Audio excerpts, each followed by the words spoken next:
I think right under 700, so then we're capturing anybody that can afford 700 and under, but then also anybody 750, because we want to stay within the increments that people are looking in. Yeah.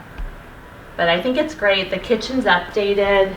They put a lot into it. So. Me and my husband, we really started doing open houses, kind of getting our feet wet, so we felt really comfortable when we talked to potential clients. But we did a lot of free items because we didn't have a lot of money. So we did a lot of online profiles, like a Zillow profile, a Yelp profile. A lot of people in the business told us to steer away from Yelp because you can get negative press. And so for us, we didn't really think much of it because we just wanted to get ourselves out there because we were brand new to the business. The market wasn't great. So the biggest things for us was just doing as many open houses as we could to get in front of people, to really build our education about real estate, and then also building our online profile so people could find us. Our Yelp review, we always try to keep up to date. Yelp can be tricky where people will review you, and sometimes if they don't use Yelp regularly, they get kicked off. Don't be discouraged, just keep putting them on because Yelp really does pay off. There is also an attribute where you can contact the agent directly. So I have it notified on my phone. Anytime we get a message, I call them directly because Yelp, a lot of people are using it, especially a lot of millennials are using it. So we see a lot of buyers getting ready to buy. We also keep it updated. We do pictures. So like this is our first time home buyer. They sold with their kids and we got them all these gifts and try to make it really special for them. So we try to stay up to date as we can with updating pictures because people want to see their experience. So that's also really important. The biggest thing is what we've heard from the people coming through is they found these websites on Zillow, they found the homes on Zillow. So we wanted to be found. So we went on to, Zillow, Realtor.com, Trulia at that time was really big. And we just made sure people found us and we put, our information, our phone number. So that way when they're looking for websites, they're seeing us, or looking for homes, they're seeing us as well. And then that way, the more people that click on us, the more activity we got, the more we were found. We have reviews, so we have 170 reviews right now. You'll see there are 76 sales in the last 12 months. So we always try to keep our sales up to date. They have your active listings, our past sales. So we just closed one on the 3rd in Napa. So we make sure we keep them up to date. So the more you can, the better you can, because then, people like to see, okay, they just closed one last week. They're very active, they're online. And then what's also great about Zillow is you have a map that shows where you do a lot of your sales. So then they know that you're a expert in that neighborhood. So that's really important too. To do any sort of profile on Yelp, on Zillow, it's absolutely free. And especially with your brokerage too, it's kind of already set up. It's just filling in the blanks. So that's the biggest thing, is that it's absolutely free. And that's what really drew us to it. We tried to just get as much exposure as we could to do as much as we could. And when we first started, I didn't want to intertwine our social media presence with our clients. So I had like a business page and then I had our personal page. And nobody cares about our business. They care about us. And so doing that made it boring and irrelevant to them. So once we finally incorporated our business page with our personal page and then interacted with them on social media, it blew up. Like we were able to get so many more clients referred so many more times. And our online presence, like we didn't start doing Google reviews till like 2 years ago. We should have been doing Google reviews 10 years ago. Like building your online presence and combining your business and personal social media is the two things I would do the second you get in the business. We didn't have any negativity, negative reviews or anything like that. And that wasn't really something to worry about because a lot of it too, it was our work ethic and how we treated our clients. So we weren't worried about that. If there was ever a negative review, you can always respond to that review, or, you just keep doing the best you can and those reviews go, to the bottom, or they aren't found. But we didn't have any negative reviews. So this one is a coming soon. So I always do hashtags, where it's located, wine country homes, and I always try to do a video because people love videos. This had a great wine country feel backyard with a pool. We try to pan, do that kind of stuff. Hot tub, just really trying to capture the place. it's great for potential buyers, but it's also huge for your sellers. So they know that you're giving their house exposure, and then they'll refer their friends to you as well. Our clientele that we found, they found us on Yelp. And there weren't very many other agents on Yelp at that time in our area. So I think that's what really helped us, is that we were ahead of most agents. Now when you go on Yelp, there's a ton, but 10 years ago, it was like maybe 1 out of 3 or 4 people that really had reviews or a profile on Yelp. People are still looking. People are really using reviews as basically a word of mouth reference now. Even if you don't have a huge profile, I would still just try to do as many profiles as you can so you're found, because either you might get found that way or through another website. The more that you are found, the more websites you're on, the more you can be found, and then just gives you another chance. Farmhouse sinks, kind of like the European minimalist modern it's good they feel. redid the kitchen. Yeah, I think it'll be great. And definitely for somebody who likes to cook, and then also, kids can sit here. I think this is going to be a great listing, and it's going to fly off the market being move-in ready. They'll get multiple offers. Yeah. So we did a lot of videos. So we did time lapses of open houses that we shot. So we'd put up a camera, like just a GoPro, and then we would have it on and then just do a time lapse. So we could basically sell to possible listings or, potential buyers, like, this is what we're doing, nobody else is doing right now. And you're seeing, 50 people come through in 1 hour in open house. So you're basically telling the sellers, hey, we are getting a lot of traffic. We're doing the right things to get your house shown and marketed. And then that was a big thing that drew people, because again, that wasn't very common. We also did staging time lapses. So when we would stage a house, we would videotape it and then do a time lapse fast forward. So then you basically saw an empty house in like 5 minutes go to a completely staged house. At the beginning, we would stage houses with our own furniture just because that's all we had at the time. And we believed it's what would help sell the house. So we kind of there wasn't anything we didn't do to accomplish what we needed to accomplish. When we first started, we called a lot of for sale by owners and reached out to them, kind of seeing what their situation was. We had one that we felt really made a difference in our career. He listed the house a lot lower than the market. This was back in 2013. We told them, hey, if you give us a chance, we know we can get you $50,000 more. And that still includes the commission, so you're still making $50,000 than what you're doing. So that was a huge thing. We got in front of him. We really told him we would be staging the house. We'd get it ready. We'd handle everything, and this is the value of us. And we ended up getting that listing, and that was, I think, our second listing ever. So that was super exciting. So I'd say we really started having income. Well, I think we really started moving after 2 to 3 years. The first year we kind of, we're still getting our feet wet and still learning a lot. We did 10 deals in our first year. Then our second year we did 20. And then our third year it started going like 35 to 40. So we really started picking up. We're averaging about 80 to 100 a year. We built a successful business by kind of thinking outside the box, just envisioning what we believe would be the best for the situation, and then going and doing it, whether it was already standard in real estate or not, just making it happen, with helping our clients, buyers, helping them physically move, or sellers, helping them fix up their houses before sale, actively helping them touch up paint and stuff like that. So it's pretty unpredictable. It's crazy, and every week I would say is different from what we're seeing. So we have listings coming on pretty much every week, and we're seeing, things can go really fast. We had a listing in Napa. We listed it at $1,050,000. It was a 2-bedroom. It sold for $350,000 over, non-contingent, got multiple offers.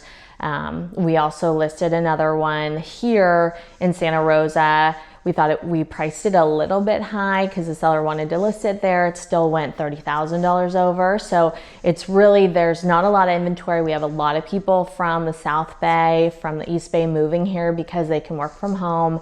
They get more for their money here, and so inventory is really low. And it really depends on what's coming on the market that week you're listing. So we always tell our clients, we think the house can sell from, 800 to 850, but let's wait till we're ready to list that day and see what else is on the market, because competition matters, and they trust us because they know that we're looking at every single thing and they trust our knowledge. And that's the one thing that we found really helped us, is that having the knowledge and education is what makes your clients trust you and want to use you. It's anticipating what their next question is going to be, or what their biggest worry is that they're not going to ask you, or how you can best help them, or how you can explain an option. Even if they don't want it, they just need to know there's an option, kind of thing. So really knowing the process and reading the person specifically and catering to who they are. So I'd say just stay educated. The biggest thing is know your market, and that's what makes a difference. We always say real estate activities breed more real estate activities. The more you're out there, the more you are in the mindset to sell real estate. So when we first started out, we would just go see homes, and sometimes we would run into potential buyers because they're driving by, and then we end up talking to them and show them the house. I mean, that's how crazy the market is, and people want answers right now. They want to be shown right now. So being responsive is also, 95% of the job is answering your phone and getting to that place to service that buyer. A lot of people ask us, is it a bubble? I'm not the person that has the magic ball, but I don't think it's a bubble, just because there's no real way these homes can go down unless something huge affects, because building prices are so expensive. So new homes have to have a base price. So old homes have to have another price based off the new homes. So it's not like it can go down unless all the building materials go down or cost of labor go down. So it really doesn't make sense to worry about them going down when it's almost impossible with cost of labor being set and materials being set for homes that can't really drop too much. Hello everyone. If you like this interview you're watching and you want to see more like this one, make sure you hit the subscribe button for the Prospecting Today YouTube channel. What we really pride ourselves in is adapting to the client. So the biggest thing for listings was what we tell them. We ask them, tell us what your situation is, because our goal is, one, to make you the most money, as everybody is, but two, to make it as stress-free as possible, because a lot of times you'll see clients would rather not have that extra $5,000 and have more time to be in the house, for rent back or whatever it may be. So we really tell our clients, we're here to help you and find out your situation, and then we'll tailor what goes on with your house for that. And we've seen a huge positive return with that. They really care that you care and you're not just there for the end all. So a lot of more millennials, like a lot of our first time home buyers, they use Instagram, and then our older clients will use Facebook. So I try to post on both as much as we can. So let's see. So here's one of James. He's blowing off a deck, and it's just saying, we do it all, prepping the house right before showing, lights on, blow the deck, set the mood. And it's just kind of fun, being interactive, showing we'll do whatever it takes to get a listing ready, and if you can't do it, we're happy to take care of it. And that's showing that we're full service, and again, keeping people top of mind. So those are all things we try to focus on. And then also showing property when we're out and about. James will do silly things, like he tap dance on a wood floor. So it's showing we're not all completely serious. We have fun too. We're again showing property. So it's just to keep it lighthearted and let people know, we love our job and we enjoy it. So then usually people love that and want to work with you if you love your job. We did spend money on Zillow advertising, and that was hit or miss for us. So we got a lot of clients, but we also spent a lot of time meeting clients that maybe weren't actually real clients. So we did spend money on Zillow advertising. We stopped just because the time and energy and the profit that we made a lot of money, but the actual profit wasn't there. So we focus a lot on getting our clients to review us, and then staying top on that aspect, doing keeping up on our sales on our online profile, so we're staying top of mind. But we try not to spend money right now. We're more trying to just stay top of mind online. And the reason why is, with COVID, we didn't know what was going to happen. So we actually scaled back our advertising as far as that, and really focus more on social media, doing videos, doing posts, getting online reviews, and doing that type of stuff. And that's all free to make sure then we are profiting more. I think it's by building a relationship business because Zillow and Redfin can't and don't have relationships with buyers and sellers. They just are a company. So if you have one-on-one relationship with them, they think of you differently than these giant corporations. So our schedule is pretty jam-packed. I usually start at 7 a.m., maybe a little bit earlier, start answering any emails that we have. Once 8:30, 9 o'clock hits, I feel like it's okay to call people at that time. So I'll answer any active escrows that we have, anything that if I need to call lenders, if I need to schedule inspections, anything from that. And then usually from like 10 to 2, we're showing clients properties, doing anything, you know, in that aspect as far as appointments. And then 2 to 5 is when I focus a lot on social media as far as we like to touch our clients that way, as far as like liking their items, making sure they know you're still around, you're thinking about them. I'll do some posts as well on social media. Like I just posted that we were cleaning up, like James is vacuuming and also like blowing a deck, and he's like in a baseball hat, and you know, just doing that for our clients to get ready for a showing because the client was out of town. And then I got tons of likes and messages, and then we ended up reconnecting with a client we sold 5 years ago and then saying they want to think about listing. So you just never know, but the biggest thing for us is staying top of mind, whether it's a new client or, you know, finding somebody else, just because they know that you're always doing something for your client. Let's check out the bathroom. Okay. So the floors are redone. There's subway tile. No shower head though. Yeah, but that's okay. There's a shower stall. It's a little tiny, but so there is a shower stall, but Yeah, I think we can both fit in there. I don't think you can fit in there by yourself. So, but that's okay because again, great location. It'll be really a hot commodity. And The biggest thing is we always, you know, thank them for after we close. We always make them some sort of like closing basket. We make it really special. So on the day that they close, we hang like congrats balloons. If they have children, we usually buy an item for their children so they remember. And I always make custom signs for them and, you know, say like welcome home or just sold and date everything. And so that means a lot to them. After we give them those gifts, I usually send an email a day or two after, just being like, we're so excited for you. Thank you so much. So then they still have, you know, the positive feelings or anything like that. You know, let me know if we can do anything. Here's, you know, where you can review us. And then also during the process, we sprinkle the seeds like, oh, you know, usually they find us online like, oh, I'm so glad that you liked our reviews or that you found us online. We love reviews. It keeps us going. So they already know throughout the process, that's how we get most of our business. And when they're happy, they want to always help us. So I also make it as easy as possible for them to review us. I link them. I do like a screenshot with an arrow to like where they can do a Google review for us, all those things. So it's as easy as possible. Sometimes too, if they've already reviewed us, I'll copy and paste the review that they already did and be like, oh, we'd love if you could also review us on these sites. It really helps our business. We so appreciate it. And just show them that you're also thankful for working with them. And usually they'll repay you just because they're happy in their situation. But people love the original hardwood floors.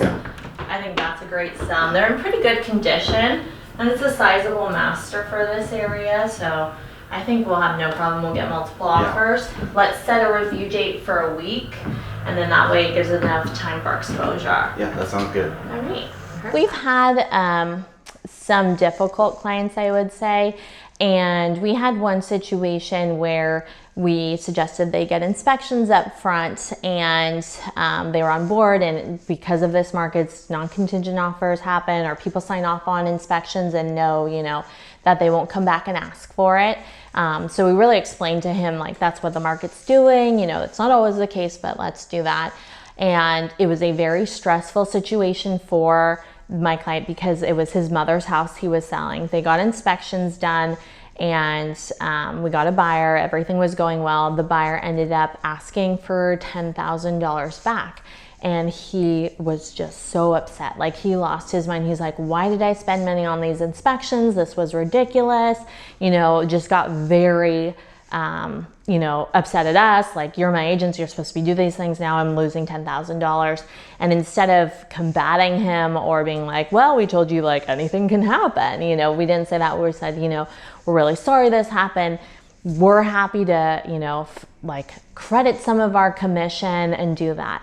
And for him to realize, like, we're willing to do that to help him out because he felt something was wrong, he was very like, no, you guys are doing your job, and calm down. So a lot of the times is if you make that gesture or you show them that you're a part of his team and you're not against him, it can change the whole situation around. And he ended up being very happy. We just said no to that person because they signed off on inspections, and they still moved forward with the transaction and closed. But I think a lot of times sellers get caught up in the situation of what's happening. And then also, and I've done it in the past too, like when we first started off, you know, I can get combative and be like, no, that's not what happens. Anybody can ask for anything. But if you show them that you're on their side, and that took us a long time to learn, I think throughout our years, you're on their side, you're willing to work with them, it usually will end up correct. And so that was, I think, one of my biggest lessons. It's like not to combat people, you know, and like, even though it's,